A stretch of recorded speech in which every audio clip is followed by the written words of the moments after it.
Organisme yang sudah bertransisi menjadi posthuman ini akan sangat berguna ketika manusia sudah bisa membangun peradaban di luar planet bumi, seperti contohnya peradaban tata surya ataupun peradaban antar galaksi. Skenario ini mungkin terjadi pada beberapa dekade atau beberapa abad ke depan. Tapi sains dan teknologi perdananya sekarang sudah mulai tersedia dan terus-menerus dikembangkan, seperti contohnya teknologi cybernetics, yaitu teknologi yang menyatukan tubuh manusia atau menggantikan tubuh manusia dengan tubuh artifisial atau tubuh buatan. Mungkin ada pertanyaan, kenapa manusia harus berevolusi secara artifisial dan menjadi suatu organisme posthuman yang bisa hidup dengan abadi? Apakah ini terdengar menyeramkan atau menyenangkan? Mungkin kalian juga ada yang merasa hidup baik-baik selama kurang lebih 70 tahun aja udah lebih dari cukup. Ya, memang keabadian sudah sangat didambakan dan diharapkan manusia sejak ribuan tahun yang lalu. Transkrip Epik Gilgamesh yang dibuat 5000 tahun yang lalu sudah mengisahkan mitologi tentang keinginan manusia agar bisa hidup abadi. Mungkin juga ada pertanyaan yang lain, apakah nanti manusia ketika sudah memasuki tahap posthuman dan hidup sebagai organisme bionik yang memiliki kesadaran dan juga kecerdasan buatan itu akan tetap bisa kawin atau bereproduksi? Atau bagaimana keadaan seksualitas manusia saat era transhuman sudah datang? Di era itu, eranya transhuman dan posthuman ketika biologis dan mesin sudah menyatu dan manusia dengan kesadarannya sudah hidup di dalam otak robot yang memiliki kecerdasan buatan yang mampu membantu dirinya sendiri untuk terus berkembang. Di sini tentunya makna dan fungsi seksualitas sangat bergeser dan berubah. Di zaman sekarang, untuk mendapatkan kepuasan seksualitas dilakukan dengan hubungan atau kontak tubuh. Tapi di era transhuman atau posthuman, kepuasan atau kebutuhan itu bisa dicapai lewat aktivitas neuron otak komputer manusia yang diaktifasi secara teknis mekanikal, atau mungkin juga lewat aktivitas transmitter sinyal yang dikirimkan ke neuron otak manusia. Perkembangbiakan tidak lagi terjadi lewat proses pertemuan sel sperma dan sel telur lewat kontak fisik seksual yang mengharuskan setiap insan wanita saat ini mengandung 9 bulan lamanya. Pada era posthuman, proses perkembangbiakan terjadi lewat kemampuan insan-insan bionik dan humanoid untuk memperbanyak dirinya lewat pembelahan sel-sel pada level fundamental yang akan melahirkan organisme sejenis, dengan atau tanpa bahan baku materinya.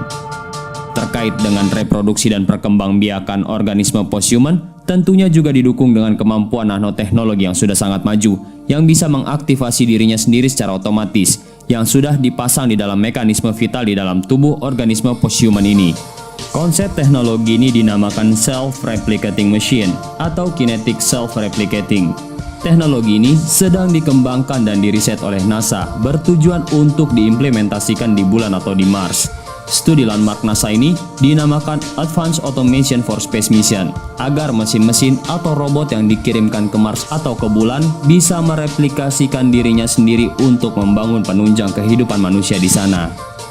Dan bukan hal yang tidak mungkin jika teknologi self-replicating yang awalnya bertujuan untuk mereplikasi robot atau mesin itu sendiri dikembangkan dan akhirnya diimplementasikan kepada manusia yang hidup di era posthuman untuk proses perkembangbiakan. Mungkin ada dari kalian yang akan berkomentar begini, ini mah cuman hayalan daftar 5 aja, atau daftar 5 kebanyakan ngisap daun genjer nih, jadi delusional. Jelas-jelas nanti bumi bakalan kiamat gara-gara nuklir perang dunia ketiga.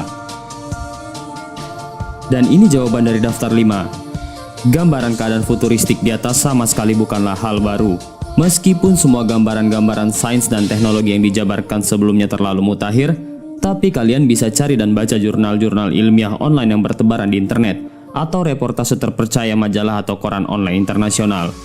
Semua hal tentang kajian-kajian ilmiah tentang teknologi tersebut, misalnya teknologi cybernetics, era teknologi kuantum yang kini sudah tiba, neuroscience, neuroengineering, nanoteknologi, fisika, astrofisika, astronomi, astrobiologi, sains robotika, perkembangan menarik tentang kajian-kajian artificial intelligence, dan eksplorasi seluruh sistem tata surya serta kosmologi mutakhir. Semua kajian atau jurnal-jurnal ilmiah tentang teknologi tersebut bisa kalian temukan bertebaran di dunia maya.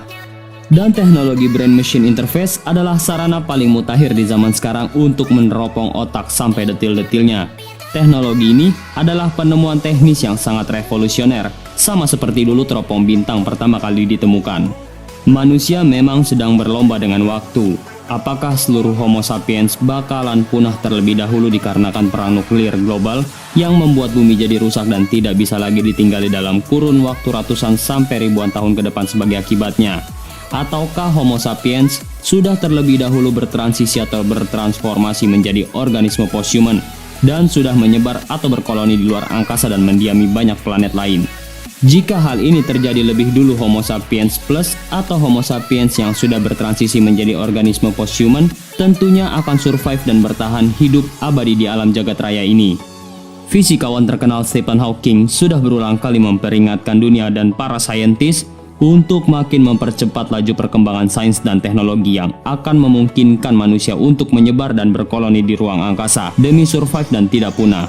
Katanya, tidak ada peluang untuk Homo sapiens bisa bertahan hidup dalam milenium ketiga jika kita belum juga masuk dan menyebar dan mengkoloni planet-planet lain. Kita sekarang ini di era awal milenium ketiga. Target tercepat NASA dan Europe Space Agency adalah sekitar pertengahan abad ke-21. Planet Mars sudah bisa atau sudah layak dihuni manusia, dan kemudian menyusul Titan, yaitu bulan pada planet Saturnus. Untuk sebuah planet asing bisa layak dihuni oleh manusia, planet ini kita ambil contohnya Mars, harus diubah dulu agar planet ini kondisi dan atmosfernya serupa dengan bumi. Teknik ini dinamakan terraforming dan proses ini sedang on the way. Atau cara kedua, Homo sapiens ditransformasi melalui self-designed evolution yang tidak lagi melalui evolusi alami yang membutuhkan waktu teramat panjang.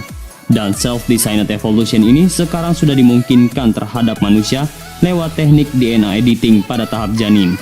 Bisa kalian bayangkan, kalau sudah tidak ada lagi landasan hukum dan etikanya, mungkin generasi-generasi manusia yang akan datang bisa terlahir insan posthuman yang bisa bernafas dengan CO2 atau karbon dioksida, atau mungkin sama sekali tidak memerlukan pernafasan jika tubuhnya hybrid, setengah biologis dan setengah mesin.